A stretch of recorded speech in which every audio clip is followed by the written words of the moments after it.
खैरापुर नथन शाह।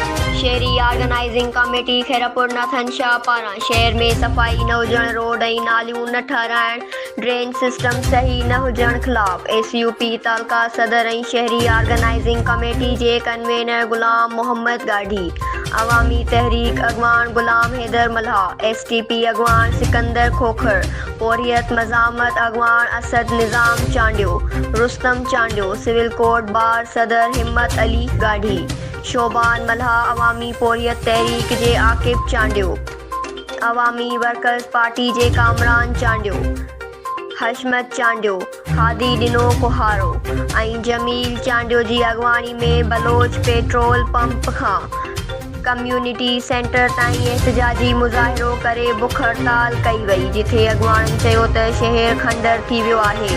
नालियुनि जो गंदो पाणी मेन चौराहनि जे रोडनि ते तलाउनि जो ॾेख ॾेई रहियो आहे। सफ़ाई जो अमलो ग़ाइबु आहे। अॻवाननि चयो त असांजी बुख हड़ताल सॼो हफ़्तो जारी रहंदी। Barkat Ali Chandio, news Sindh Express news Khairpur Nathan Shah.